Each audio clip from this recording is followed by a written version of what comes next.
New York Giants fans, what is going on? We are on our last segment of this 2022 NFL Draft Show, where me and Truth, we've had some guests here and there, but we've been breaking down the talent in the 2022 NFL Draft.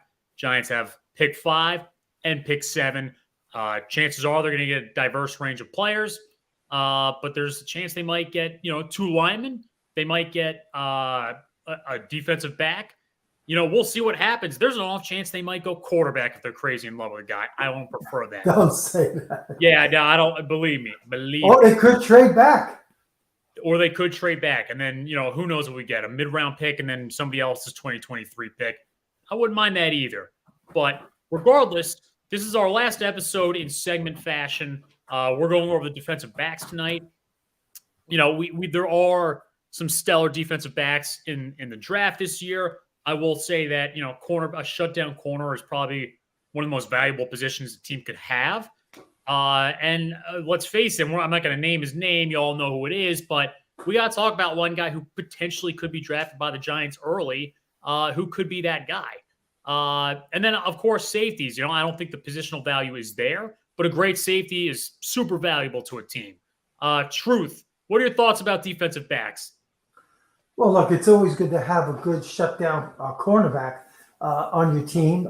And there are a couple out there. So the Giants will have an opportunity if they want, and if they're there, to take one. But again, we don't know what's going to happen, like you said.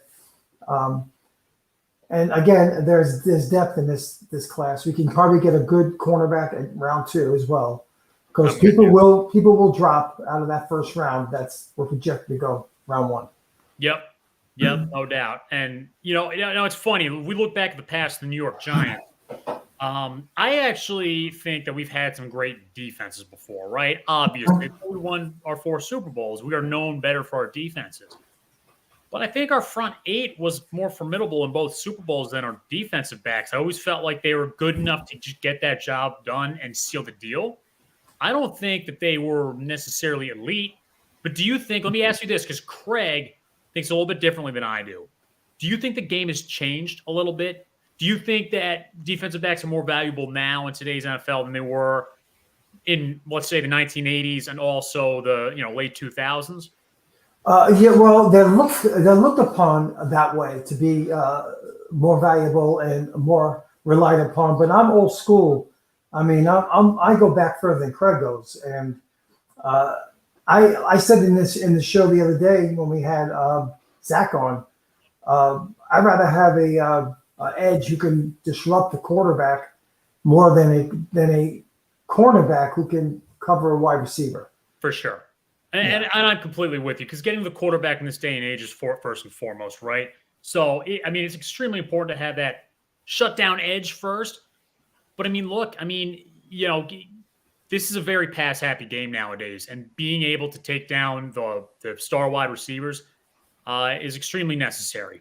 But, regardless, there's plenty of talent in this year's draft for the defensive backs. The Giants have an opportunity to, take a good one, if not in the first round, but even in the later rounds. I think there's actually, a lot of these guys aren't getting talked about as much past the top 2 dudes. But to be honest with you, I think there's talent there. I absolutely do. Oh, yeah. What are your thoughts on this year's draft? Oh, I agree with you. There's talent here, and we're not going to even cover. We're only going to cover the top 5 in each CB and the safety. There's guys beyond that who are quality corners and safeties. Mm-hmm. So, unfortunately, we can't be on the show for 6 hours. So. No, we can't be. Although we go a little bit quicker. We go a little bit quicker than a lot of other shows that we broadcast.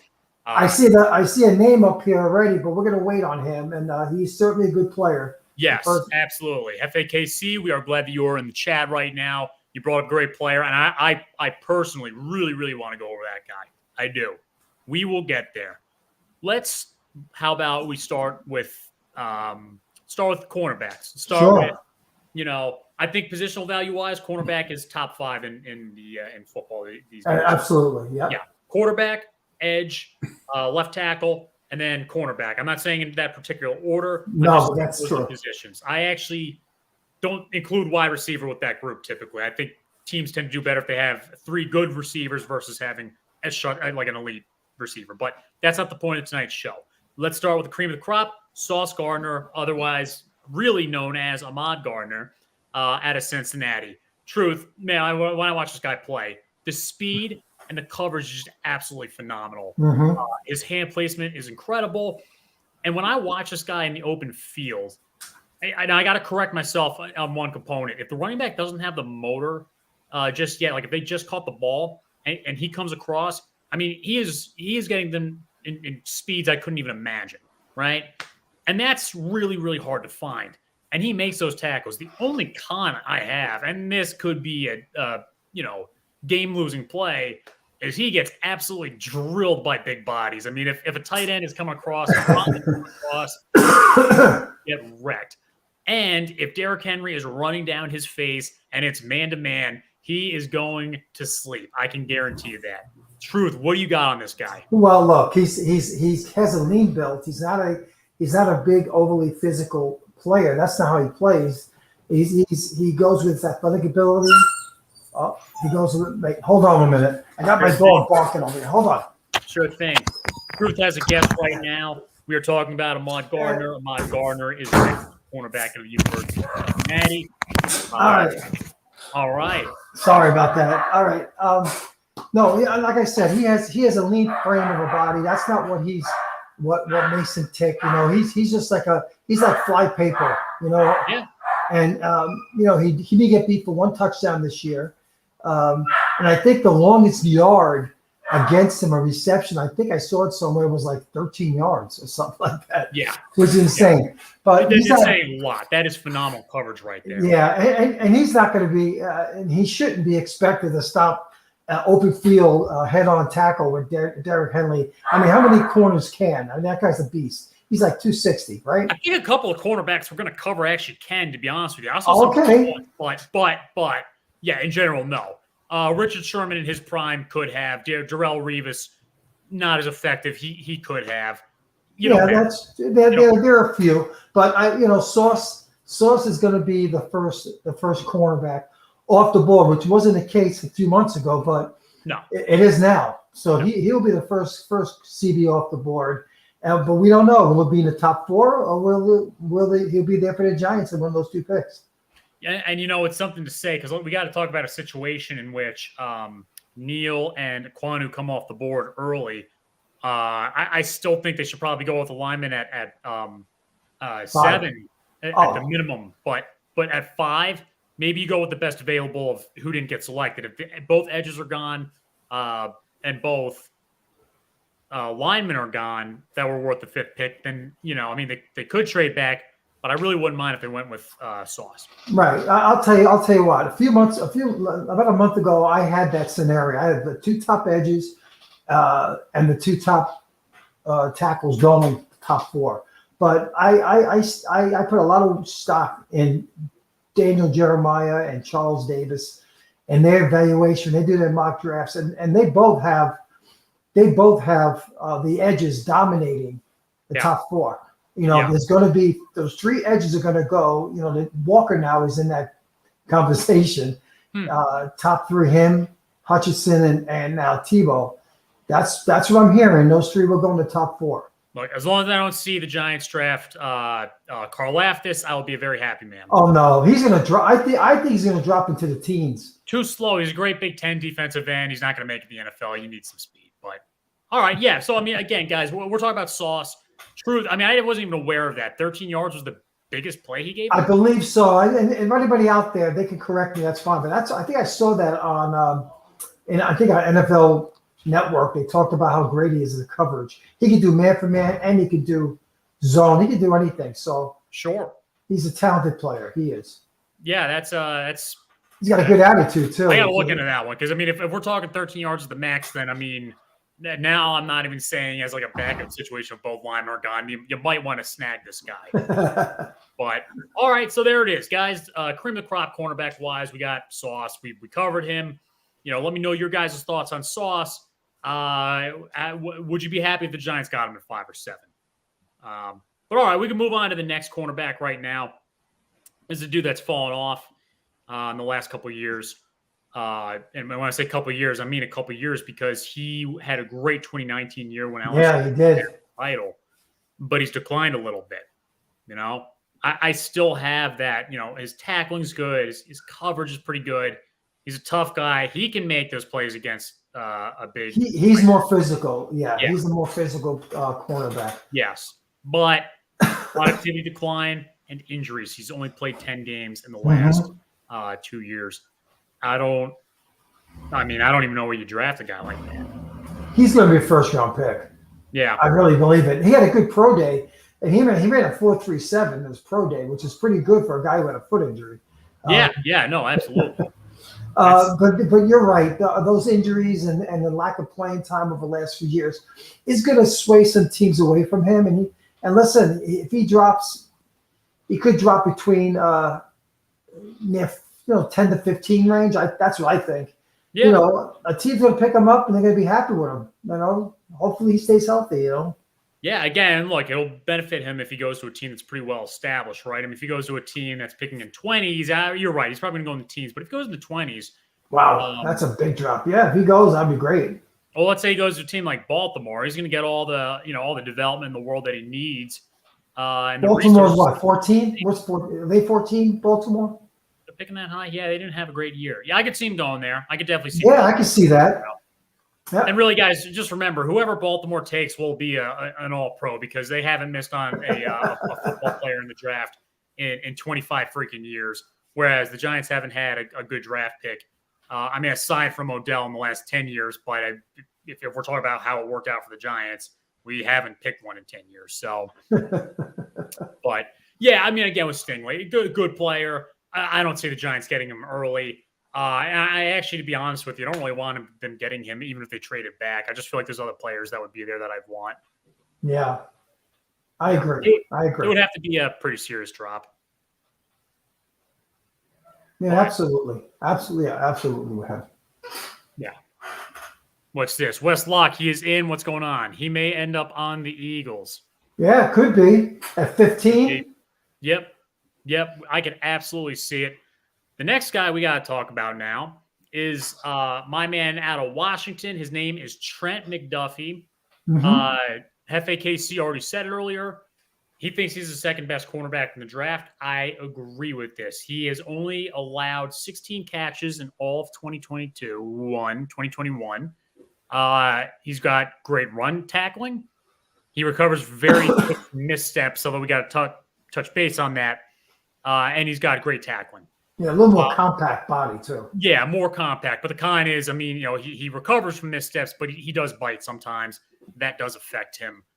Truth, what do you got on this guy? Well, I like him. I think he's another first-round pick.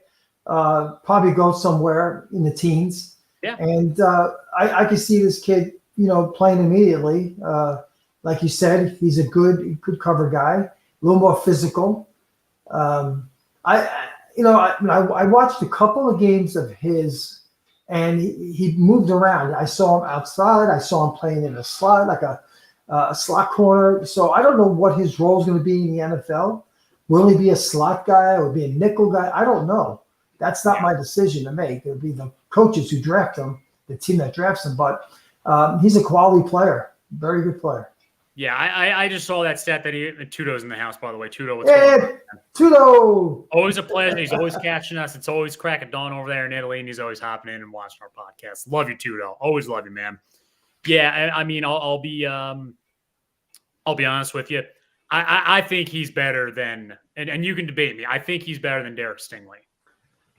Well, when Stingley was healthy, I don't think so. But in 2019, no chance. 2019 Stingley versus 2021 McDuffie. I agree with you, but right now he's healthy. He's been playing, so he has the edge. He does. Yeah. Yep. No doubt about it. But and I guess the other thing you could always dink against a guy in that conference is he's not playing up against great talent. But I do think that. Sometimes it gets overblown because even if you're playing in Alabama, a lot of the times you'll be playing teams for half the year that have no receiver talent. Right. They beat up on them, right. Yeah. Arkansas, Tennessee, rare, really, really good receivers. generally don't condense at single colleges that much. They're always coming from random universities. So I don't know. I mean, it's tough. You always got to look for one game where they played an elite receiver. Sauce made a good case for himself when he played Alabama. He had a great game. Oh, that was he played good that game. Yeah. He really did. Yeah. That's what you got to look for. And actually, Floyd Samuels out here, he said that Derek Stingley is his cornerback one if he's healthy. Yeah, that's a big if. That's big. That is big. Yes. I mean, again, if he he couldn't. If he just went to the NFL after 2019, he would have been a top pick. And, unfortunately, injuries happen. I feel really, really bad for the guy. But anyway, a quick wrap up on Trent. I would not mind the Giants taking him if they traded back. Truth, any final thoughts on this guy? No, not really. He is what he is. He's a pretty good player. He can hit you. He can cover, like I said, inside, outside. And he's got pretty decent speed. He's not one of the fastest. There are a couple corners who could fly the 4.3 range, but he's a good player. He is. Yeah, no doubt about it. Kerry Lum out of Florida, and I may have mispronounced his name. I do apologize. Yeah. I do like the guy. He's got some serious size and tough, tight coverage guy. Only cons is sometimes the tackling is inconsistent. He bites a little bit and the speed, but I've seen him come across and make some great plays for Florida the past couple of years. Yeah. What it is with these guys? They're very gifted athletes, and sometimes they play against less competition, so they gamble a little bit. Like you said, they take bites. I think that's gonna change a little bit when they get to the NFL with these defensive back coaches. They're gonna learn that they really can't take that liberty like they did in college, and a lot of these guys will adjust and they'll get that little bit of that biteness out of their game. But I like this kid. Too. He's a good sized kid. He got a good range, good body length, and he's another guy. I wouldn't be shocked if he gets drafted in the first round. No, I wouldn't be surprised. I have a feeling that he would go a little bit later. He could be. What's that? I said, yeah, he could. He's certainly a late first, and he could go early second. If he did, I wouldn't have a problem taking him in round 2. Depends on who we took in round 1, but he's a good corner.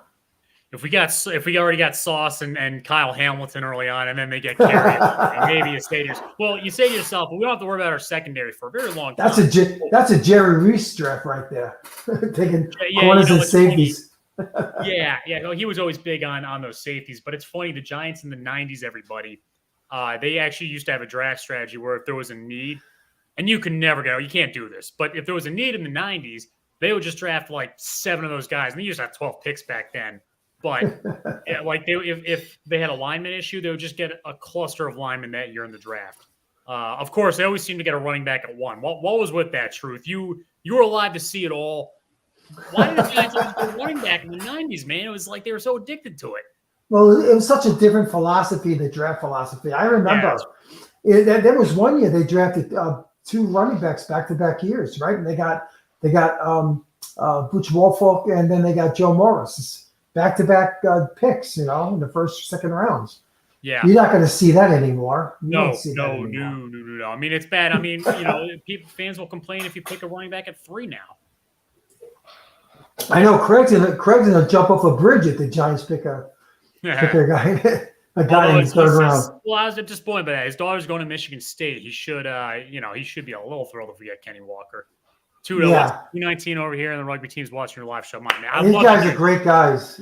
I love it. We get Tudo on here in Italy. We get Mark in in Barbados, and then we have we have a global viewing. That's what I love about this. We are reaching lives across the planet, my friend. Yeah. Let's get back to football. Let's get back to our last guy that we were talking about that plays the cornerback position, Andrew Booth out of Clemson. This man has good open field tackling. Yep. Plays with excellent awareness. And I've seen him make some pretty good plays. I really wouldn't mind seeing him as a cornerback number 2, but I don't really know if he's that shutdown corner. Well, no, he's got, was he about 6 foot 200? I think that's what he is, right? Something like that. Good, well built. Another guy late first, probably going to go second round, in my opinion. Right. Could be there for the Giants if they want him. If they don't take Gardner in the first round. Yep, absolutely. And remember, people, if you're a cornerback that weighs 200 pounds, you are considered morbidly obese. That is on their scale, BMI index. It's funny, right? Because Tyler Linderbaum is what, 285? Is he being considered too small? Yeah. Like, imagine that. Like, imagine like a guy, like some guy telling you it's like a 285. That it's like, dude, you're withering away out here. You can't play at this weight. Meanwhile, a cornerback is 195. And it's like, geez, this kid's getting a little porky. I know, right? Yeah. But all these guys, here's a guy, Andrew Booth. He's pretty quick. 4.3s. He ran. He's got good speed.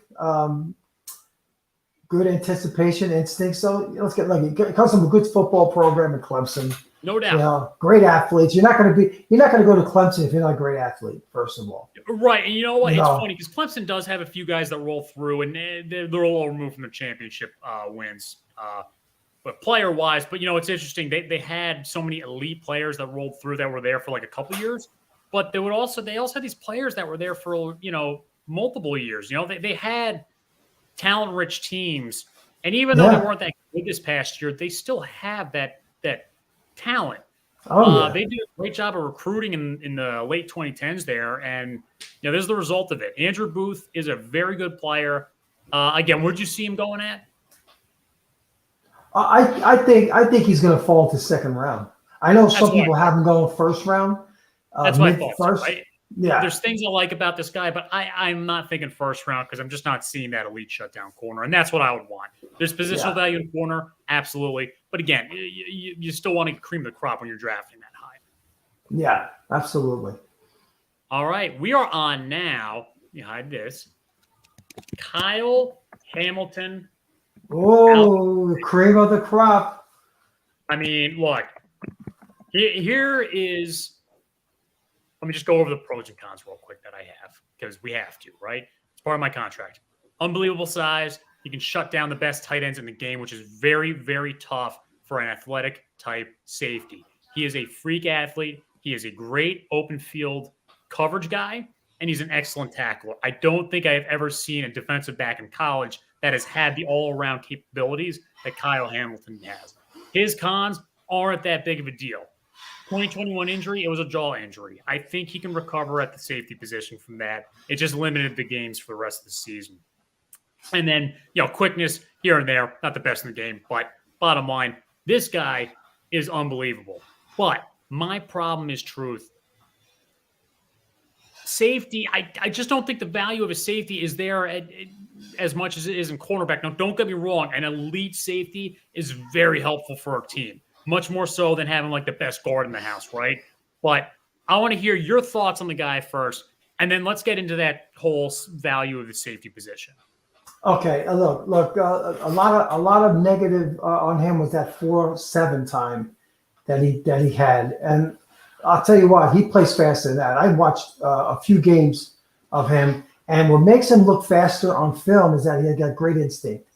He has phenomenal instinct. He gets to places before they develop. He's just got a good football IQ, good sense of the game. Again, it doesn't hurt having the athletic ability this guy has. It's above the charts. 6'4", 220. He can hit like a linebacker. I mean, whoever gets him is going to have a good player. I don't know if that's going to be the Giants.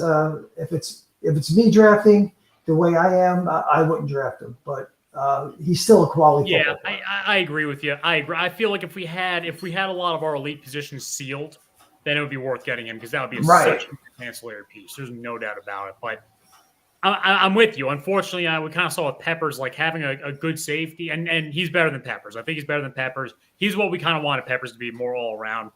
But I just feel like it really wouldn't be creating that baseline that the Giants kind of need to really get that much better. Good player, but I just feel like, if we don't improve the other positions, then having Kyle Hamilton would be like a kind of guy that we would not be able to re-sign once his contract time comes. That's my concern. But again, I mean, trade back and somehow find a way to get him. I love it. J Bones is in the house. J Bones, what's going on, man? J Bone. Yeah, okay, let's talk about his 40 time, right? Because that was a problem. Yeah.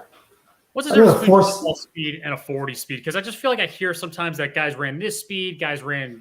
I think it's instinct. I really think it's the anticipation and instinct in a football player.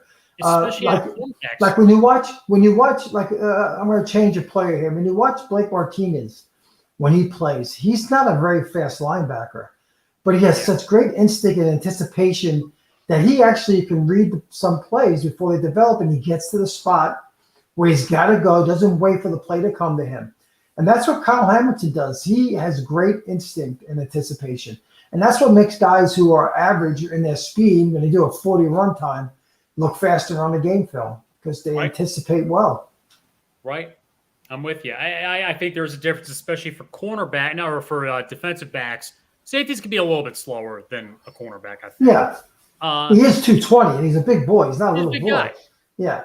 He's a big guy. And J Bones, this is exactly what I'm talking about. He's a playmaker. And at the end of the day, if you're making plays at that level at Notre Dame, you could probably make plays in the NFL. I think it'll translate just fine just because you ran a slow 40. If he had slow football playing ability, then he wouldn't be talked about this highly in the first place. He wouldn't be at the top of all these draft boards. So I want people to kind of know that about these 40 times. Is it a little alarming? Sure. But again, if they were just playing elite football the whole time, it should translate. And listen, he's perfect for Wink Martindale's defense. I mean, he would fit like a glove with that, the way he likes to run things. Hamilton would flourish in that scheme. Yeah, no doubt about that. I really wouldn't mind Hamilton. He's not my first choice with that pick, but he's the kind of guy that I would say, you know what, I can live with it. But not the first choice. Great player, though. Great all-around athlete. All right, let's move on to the next guy. We got Lewis Kine out of Georgia. I've heard announcers pronounce his last name incorrectly, as it is. I did my best there. I would imagine it's Sign, but if you know any better, let me know. Truth. No, I thought it was Sign too. It's Sign. Okay, that's how I pronounce it. Yeah. Comment section, do your thing. Help us out if you can. Chris R is in the house. Chris R, what is going on? Chris is the man. Football speed. Key. You got it. I think Chris is a new part of the Giant family now. Giants That's right. That's why he's the man. He is a part of New York Giants Rush. Chris R, thank you for coming to the show. We can't wait to have you on the show. Welcome to New York Giants Rush, brother. He's going to be on the show when we do the draft on the Friday. You and I, we're going to have Chris with us, so that'll be fun. Yep. Chris brings some intelligence to the field, and we're going to have a lot of fun, man. I'm looking forward to it. Real quick, Kevin McWalters, Jalen. We're going to talk about him. We'll get to him. Lewis Kine. We haven't even talked about him yet. Great solidly built, right? What's that? Solidly built guy. Another guy who can run, right? Yes. Another 4-3 guy. Great tackler. Doesn't let receivers behind him. Those are the perks that he had. He was on that Georgia elite defense. I loved watching it, man. I mean, how many players from Georgia have we talked about for the defensive side of the ball? Hey, listen, you're probably going to see 7-8 guys drafted on that defensive side of the ball. Yep. and some guys weren't even full-time starters. They like the linebackers. They came in a rotational, but they're going to get drafted. I know. It's absolutely insane how they've acquired so much talent at that side of the ball. I mean, it's nuts. The cons I had on this guy are the speed, and just the man coverage isn't really quite there. So those are definitely the downfalls with him. But he plays a pretty good game of football. I definitely like watching the highlight tape. He made some big plays when he had to, but there were some misses there, and that of course weighs it down. So I mean, do you have any additional thoughts to his playing ability? No. I think he would be a solid pick if the Giants took him, and I think he's a second round pick. I don't think he's going first round, but who knows? What do I know? But I think he would be a good addition to the Giants. And the Giants definitely need a safety. They only got one real starter coming back. Yeah. So they really have to look at that safety position. I don't know when they're going to look at it, but They have to. Yeah, I wouldn't look at it day one, that's for sure, but I would on day 2 or 3. Yep. Next guy we got to talk about, Jaquan Brisker out of Penn State. Now, look, we're talking about a pretty good player here because the decision making, the hustle, his leadership supposedly, and really like his ability to support on the runs is pretty amazing. I really think that that's the case with this guy. Now, the cons is though, and I've seen this a couple times, is he bites. He bites quite frequently. I like his explosive play, but biting is super alarming because you cannot, at the cornerback position, allow yourself to give up big plays, and I think he does that. Truth, what are your thoughts on Jaquan Brisker? Well, look, again, he fits in that same mold, those guys who are very gifted, so they take liberties, and I think he'll cure that in the NFL when he gets there. This guy's another guy. He can. I think he's a second safety off the board right after Hamilton. I think he's going to go. I see that in the teens, somewhere like 15 to early 20s. I can see him going. Solid player. Yeah, solid player. Does all the little things. He's just a good quality player. He may not be a Hamilton, but he can definitely play in the NFL and do well. Yeah, great kid at PSU. Yes, you know what? Love Penn State guys, no doubt about it. Yep. All right, next guy on the list, we got Jalen. You pronounce his last name. Petrie. Petrie. Okay. All right. Good stuff. Baylor. Again, we're talking about a guy. I mean, I just talked about with Jaquan Brisker, but this dude is super smart, and his hustle is excellent, and his ability to adjust the angles is something that's really hard to find that he does very well. Cons, space coverage is terrible. Not enough pure speed. That bottom line, and then his coverage is a little bit rigid. He doesn't really have that flexibility with the arms and whatnot that I like to see out of my defensive backs. Truth, tell me about Jalen. He's a good player. I see him going late second in the third round. That's what I see. I think he's a smart player. The game I saw 2 games of his, and he kept the ball in front of him. I didn't see him bite on those 2 games. He has good speed. I wouldn't say elite speed. And he's a willing player to hit. He'll stick his nose in there. He's not as physical as Brisker or the other guy or Hamilton, but he's a good player. Yeah, no, he's got some playing abilities, but I agree with you. He's dropping the second or later. Yeah. All right, this leaves us with our last guy. I don't like him. I think it has something to do with the fact that he went to the University of Michigan. And it does. You're a Michigan State guy. There you go. But I mean, I suppose if I wasn't being biased, I would say that his speed and versatility is phenomenal. He sees route development very well, and he has great pursuit to the ball carrier. He is a pretty good defensive back. There's no doubt. He is. He's great. I actually saw the when they played Michigan State. Saw that game, and I saw another game of his where he was pretty active. He's always around the ball, and he does have good speed. And he's not a real big safety, like 190 pounds, something like that. But he's put together well. He's solid. He's built like Peppers is. He's got like 0 body fat. This kid. Yeah. So, but again. He could sneak in there in the first round. You may shock you if I say that, but I would be a little surprised. But you know what? I mean, we've seen crazier things happen. Yeah, when things happen like that in the late round, no one really cares anymore. Yeah, but I think if I put my money on the table, I think a second round pick would be him. Okay. Ball. Yeah. No, the only thing bad I had about him is he gets pancaked kind of regularly by he gets. Yeah, he's not big, but he's a willing participant, though. I tell you that. Right. He gets steamrolled, but so be it. Thanks for stopping by. Right. Play is inconsistent. He had some games that were disappointing, but you know what? Look, I mean, it happens. He is a good player. He'll go pretty high. I don't see the Giants getting him unless we're talking about a slip in the third or something like that. But, wouldn't be. I don't see them getting him anyway. I really don't. Yep. But, all right. Look, that brings us to the list of guys that we were covering tonight. Truth. Let's do a little truth or fiction. What do you say? Yeah, I got my notes here waiting for you. All right. All right. Let me just say one thing real quick. I don't know if I touched on this.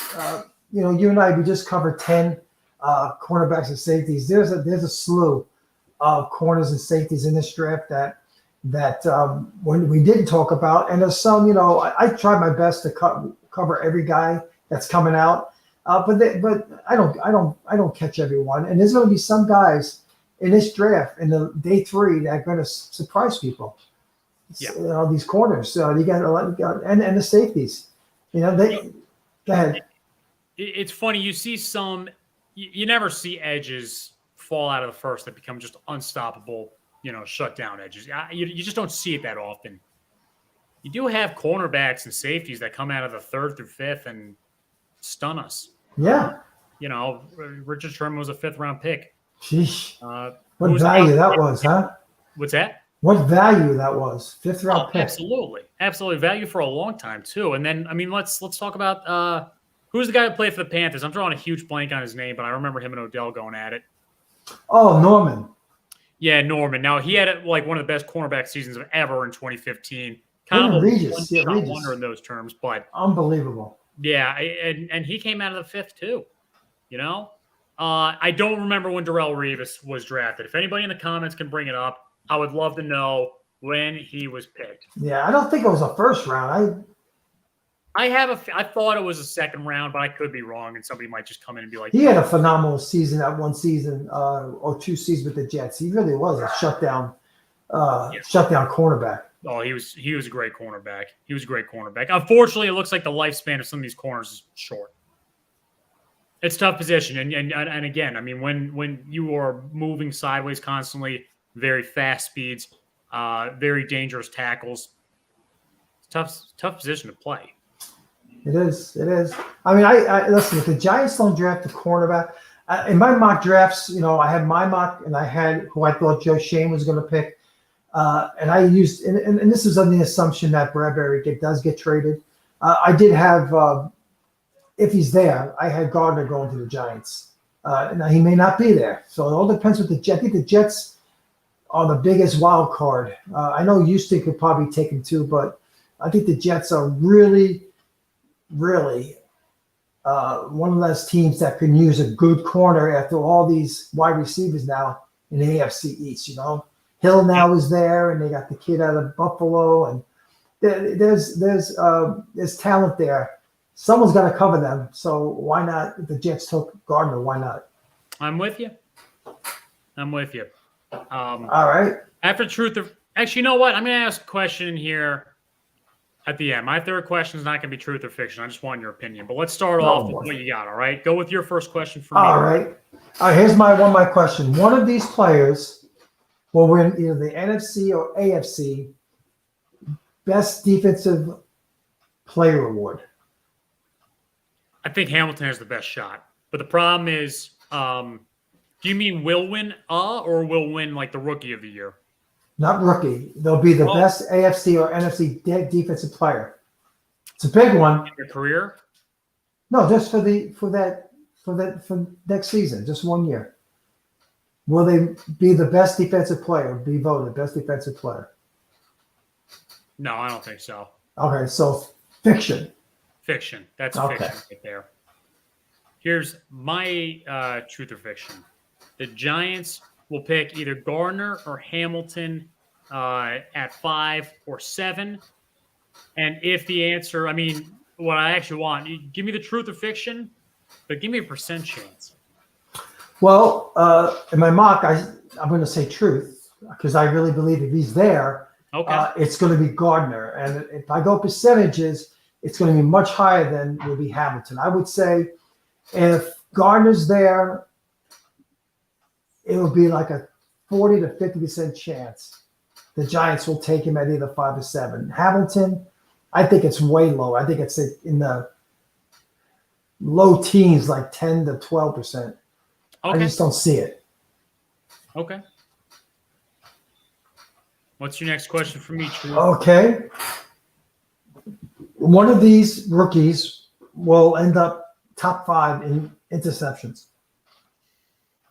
Yeah, I think some of these guys have a chance. Believe it or not, a lot of them have a chance. I think some of these guys have a better ability to cover the field in a range where they can get interceptions, right? The open field coverage guys have a little bit of a better shot. Mm. Look, if Sauce is only getting the ball thrown towards his way a few times, he's probably not even going to get a chance to get the interception, right? He'll be tested early if Yeah. he's wherever he goes. They're going to test him. So Yep, and look, this is a position that takes a little bit of time to develop too. I mean, you might have bumps in the road your rookie year at cornerback. Don't worry about it. It's very tough to make rookie or the Pro Bowl as a rookie at this position because you have to adjust. No matter who it is, I don't care if they play at Cincinnati or Georgia, they have to adjust the NFL receiver speed. Yeah, right. I think it takes a year. I think there's a learning curve.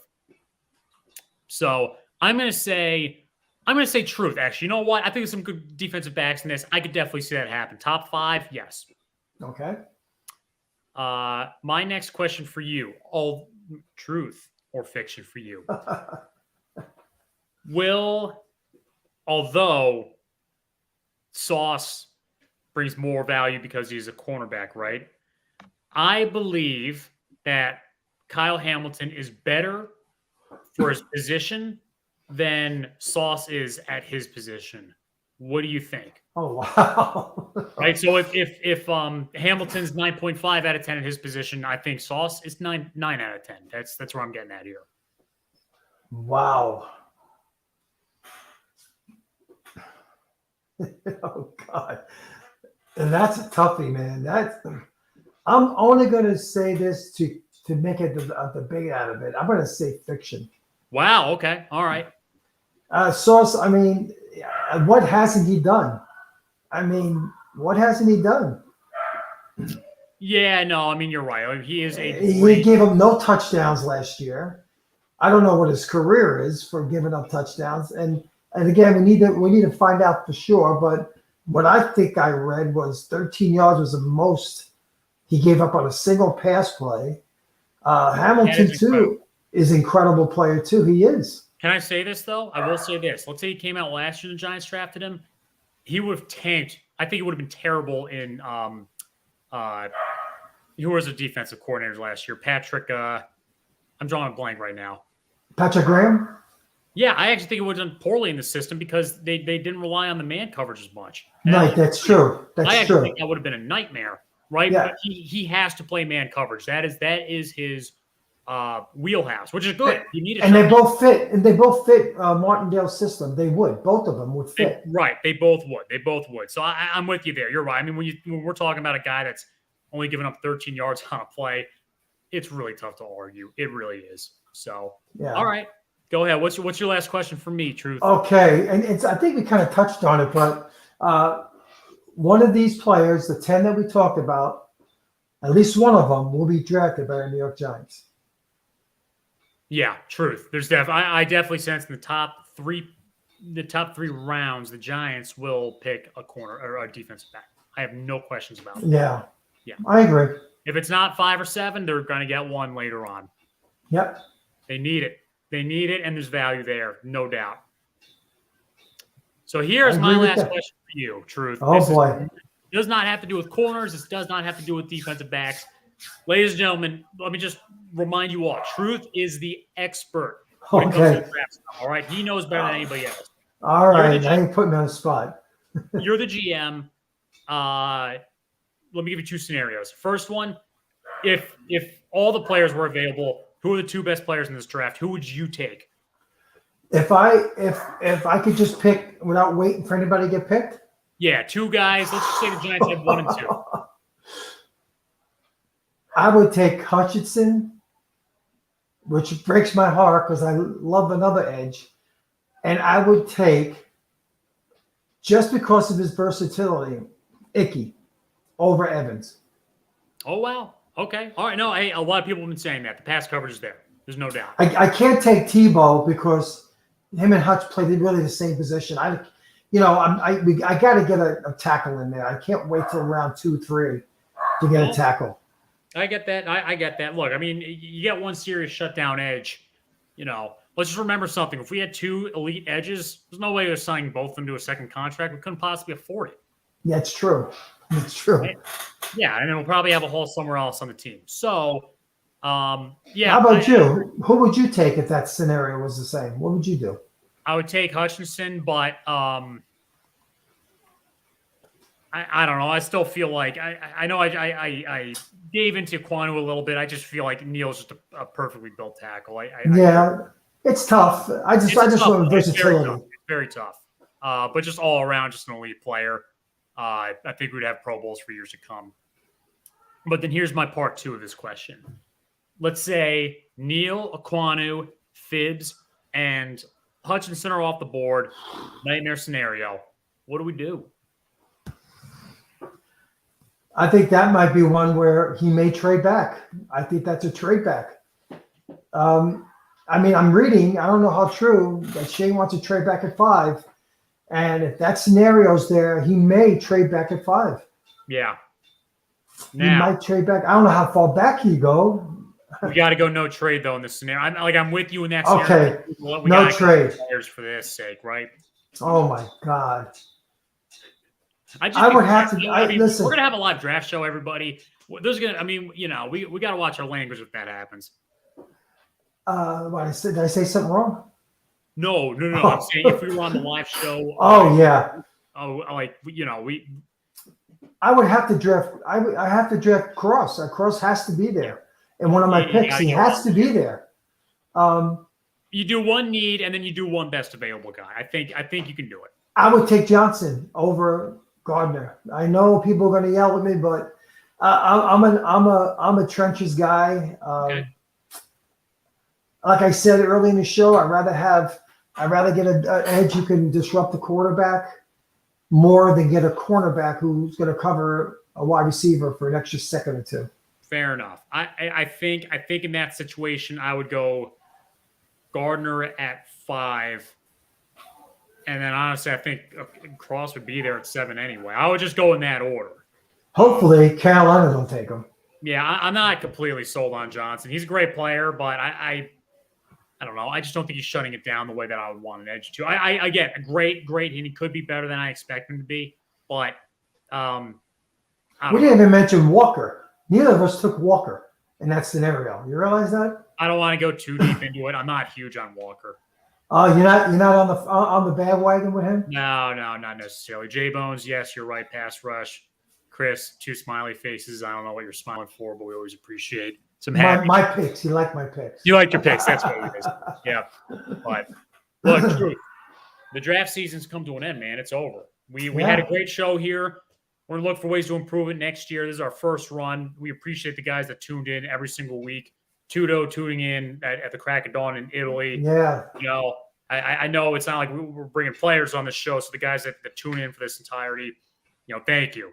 And really, this is a show based around, because Truth has more knowledge than probably anybody on Giants Twitter regarding